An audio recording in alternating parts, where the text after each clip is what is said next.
सत्येंद्र सिंह जी, आपका हमारे चैनल स्वागत है। हम जानना चाहेंगे कि नई तैयारी क्या चल रही है, जैसे लुक आपका काफ़ी बदला हुआ है। सबसे पहले आपके जितने भी चैनल देखने वाले भाई लोग हैं उन सभी को मेरा सत्येंद्र सिंह की तरफ से हर महादेव नमस्कार। इस समय एक फ़िल्म की तैयारी चल रही है जिसमें मेरे साथ काजल अगवानी जी भी हैं, जो 15 अक्टूबर से इलाहाबाद में होगा।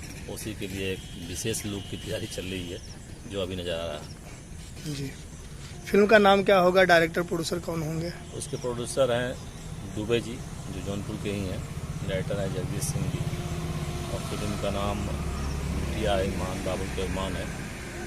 उसमें मेरा कैरेक्टर एक मंत्री के बिगड़े हुए बेटे जो रहते हैं, जो शराबी रहता है लेकिन गरीबों के हेल्प करता रहता है। किस तरह ये एक मोदी और योगी के जो योजना चली है बेटी बचाओ बेटी पढ़ाओ, उस पर आधारित फिल्म है। लड़कियों को किस तरह आगे बढ़ाया जाता है, उसमें मैं एक सपोर्टिंग कलाकार के रूप में काम कर रहा हूँ। जी, कह सकते हैं कि जो है समाज को एक संदेश भी देगी मनोरंजन के साथ साथ। बिल्कुल बिल्कुल, समाज को ये संदेश देगी कि बेटियों को कम न समझा जाए, क्योंकि बेटियां हैं तो हम हैं। लोगों को लगता है कि अगर बेटे हो जाएंगे तो खुश हो जाएंगे, लेकिन मैं अभी देखता हूँ बेटियों को पैदा होने में सबसे ज़्यादा महिलाएं ही दुखी रहती हैं। इस फिल्म में ऐसा ही है, लेकिन ये फिल्म एक संदेश देगा कि बेटी भी कुछ अच्छा कर जाती है। जी भैया, अब तक आपकी कौन कौन फिल्में आ चुकी हैं और आने वाली फिल्में कौन कौन सी? मेरी तो अभी गाँव के लाल, तेरी मेरी आसी की, दहशत, मुख्तार, माई के बिरवा, ये सब आ चुकी हैं। जो अभी रिलीज होने वाली फिल्म है एक फूल दो माली, जिसके डायरेक्टर प्रदीप शर्मा जी हैं। राजना, जो एक लव स्टोरी है, जो जिसको देखने के बाद एक पत्थर दिल आदमी भी रोएगा। इसका रोग, वादा कर ले साजना, ये सब फिल्में अभी रिलीज के लिए तैयार हैं, जो जल्दी आपके बीच आएगी। अभी काजल अगवानी जी की बात करें, उनके साथ जो आप स्क्रीन शेयर करने जा रहे हैं, क्या कहना चाहेंगे? उनके कितने आप प्रशंसक हैं और कितना एक्साइटेड हैं कि बड़ी हीरोइन के साथ आपकी जोड़ी जमने वाली है? बिल्कुल बिल्कुल, आदमी को एक लगता है ना कि भाई इस हीरोइन को हम देख के अगर फिल्म देखते हैं तो एहसास होता है काश मैं भी इनके साथ ये भी काम किया हूँ। मेरा ये इच्छा पूर्त हो रहा है जो जगदीश सिंह के द्वारा, जो एक ऐसी फिल्म है जो लेडीज वर्सेज कहानी पर आधारित है।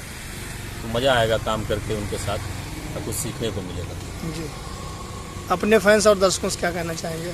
मैं अपने दर्शकों से यही कहना चाहता हूँ कि एक एक्टर के रूप में आना बहुत बड़ी बात है, और एक्टर एक जो नेचुरल काम किया जाए उसको एक्टर माना जाता है। अभी तो जितने भी संगीत के गायक हैं वही है, लेकिन मैं ऐसा पहला व्यक्ति हूँ जो बिना संगीत के माध्यम से एक्टिंग की लाइन में आया हूँ। तो आप लोगों का सपोर्ट रहा, आगे भी रहेगा, ये यही दुआ करता हूँ। भोजपुरी सिनेमा को लेके क्या कहना चाहें? बदलाव की जो पहल हुई है, अब संपूर्ण पारिवारिक फिल्में बनती हैं, घर घर में देखने लायक फिल्में बन रही हैं। भोजपुरी का तो दशा बहुत ख़राब हो गया था बीच में, लेकिन अभी इस साल से एक अभियान चला है कि साफ़ सुथरी फिल्में बनाया जाए, जिसको लेकर हर एक दर्शकों के दिमाग में बैठ जाए। महिलाएं अगर सिनेमा हॉल में आने लगे तो समझिए कि भोजपुरी इंडस्ट्री जिंदा हो जाएगा। यही हाल पहले साउथ में हुआ करता था, जहाँ सी ग्रेड की फिल्में बनती थी, लेकिन आज की डेट में साउथ सबसे नंबर 1 आपका इंडस्ट्री है, क्योंकि वहाँ ऐसी फिल्में बन रही है जो हिंदी में नहीं बन रही है। तो वही दौर हमारा भी है, भोजपुरी में बदलाव हो रहा है। तो ऐसा समय आएगा कि हिंदी में भी वैसी फिल्में नहीं बनी जैसे भोजपुरी में बनती है। जी, तो साल में कितनी फिल्में आपके दर्शकों को देने के लिए प्लान है? मेरी हमेशा से च्वाइस रही है कि मैं साल में 2 ही करूँगा, लेकिन ऐसा करूँगा कि लोगों को दिलो दिमाग में रहेगा। ऐसा नहीं कि फिल्में नहीं है, फिल्में बहुत आती है, लेकिन कहानी मुझे वैसी चाहिए जिसमें कुछ कर दिखाने का जज्बा हो, क्योंकि नाचने गाने के अलावा भी एक्टिंग अगर नजर आ जाए तो मज़ा आ जाता है। जी, बहुत बहुत धन्यवाद भैया। धन्यवाद।